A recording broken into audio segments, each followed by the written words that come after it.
you so much, Kavitha, for doing this in person. I am really glad that we're able to do this conversation in person with how your professional journey has been till now and what currently your day looks like. Sure. Thanks, Pawan, for this opportunity, and it's a pleasure to be here. So, I'm Kavitha Ganesan, and I think this year I will have close to 18 years of experience in sales and marketing. Started off with FMCG sales and have been really grateful for this journey because I've seen 4 different industries, from FMCG to decorative paints to holidays and resorts to now two-wheeler tires. So it's been very interesting indeed. And yeah, so I was with Wipro Consumer Care in Bangalore initially, then moved to AkzoNobel, makers of Dulux paints in India. Then moved to Chennai with Sterling Holiday Resorts, and now I head brand marketing at TVS Eurogrip. So the most important metrics and KPIs that we set for ourselves are our brand goals. These are more strategic and long-term in nature, and irrespective of category, if you have the money, and you should make the money to do it, you should look at and track your brand health parameters. That is essentially your unaided and aided awareness levels, the brand consideration, and if it's relevant, you also look at the likelihood to purchase. So those are the most important matrices, and they are kind of like your report card. It's not an input KPI, but it's what kind of reflects your brand's growth and success. So that's on the strategic side. On an ongoing, always on basis, I think today, irrespective of category again, for instance, our current category, two-wheeler tires, is not a very, impulsive purchase. It's kind of a grudge purchase. You will change your tire only when you have to change your tire. However, the matrices we look at on an ongoing basis are your website visits, because that's reflective of what's going on ground and on air. Your social media engagement, the buzz that your brand has, which is mentions on one side, and also a deeper level understanding of whether the mentions are positive, and hence your net promoter score, those kind of things. And we also look at stuff like our search matrices and how we are doing organic search, inorganic search, both sides. And then of course we run campaigns from time to time. So in our industry, performance campaigns are slightly lesser because like I said, it's not an impulsive purchase. But when we do that, we do that when we are running consumer promotions and stuff. So there we look at cost per lead and, or if you're running a content engagement campaign, then we look at the cost per view. Is it performing well on its own? Is it getting organically shared and stuff like that? So yeah, largely these are the matrices. So we do very less of radio, print, and some of the very traditional forms of media. We're looking at those more for the tactical campaigns.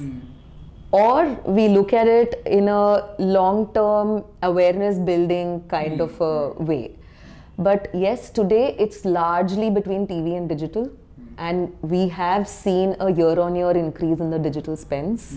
So, as we speak for the year that is coming up, we're looking at upping our digital spends significantly. So, ours is a relatively new brand.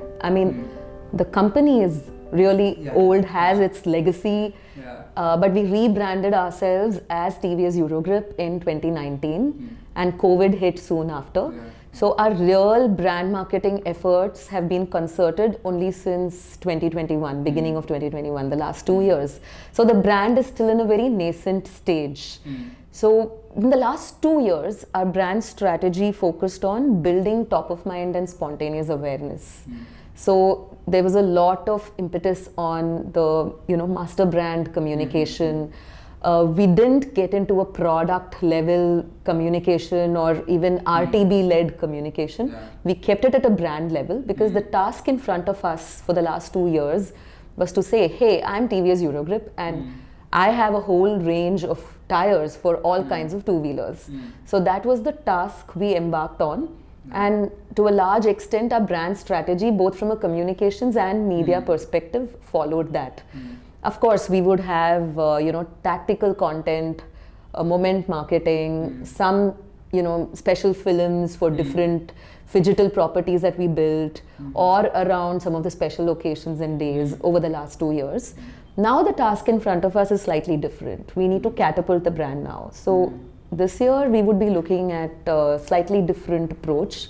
So while the master brand building efforts will continue, we will also be introducing some product and RTB-led communication.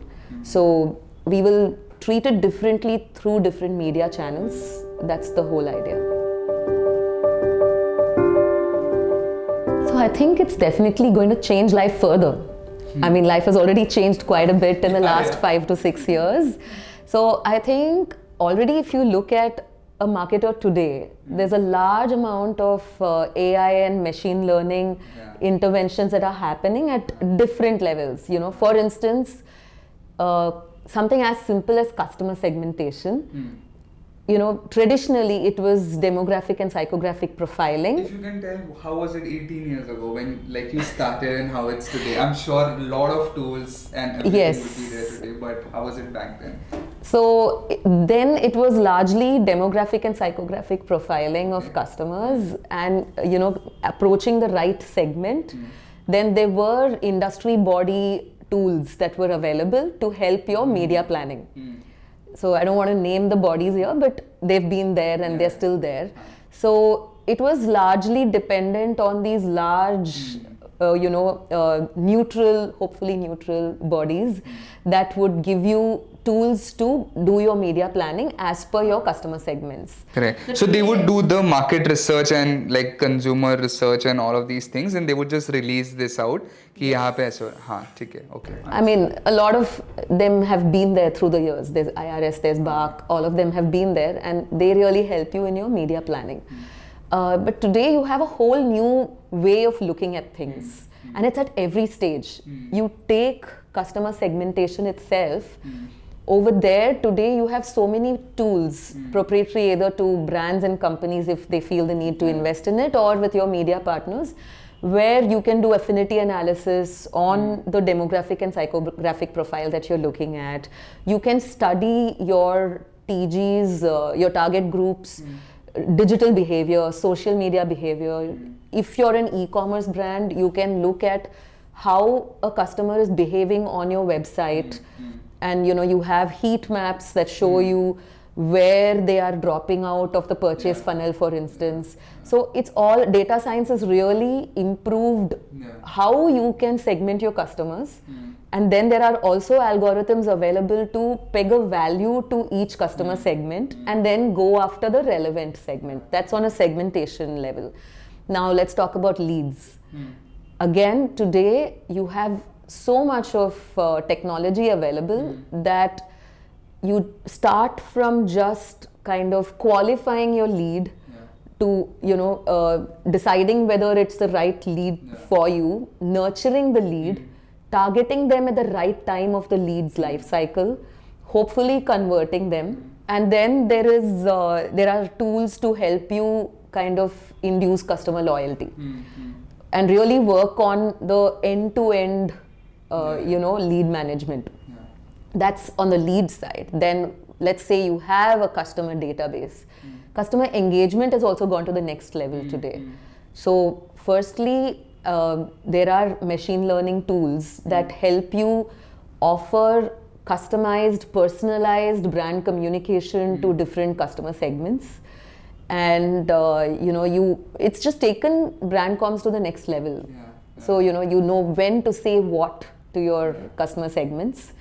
And customer engagement also has become very innovative today. You have chat bots, you have voice bots, and you have all of that. So it's a whole new world. So I think one is people are going to move away from relying too much on traditional forms of advertising and relying too much on traditional impact media properties. For instance, IPL, it's just going to become so much more expensive for marketers to be present in IPL.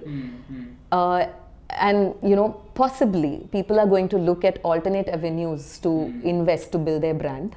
In the similar space, or you're saying no completely? Would In they... the similar space, but going by media inflation rates, not too many companies and brands can afford a very visible position in impact properties like this.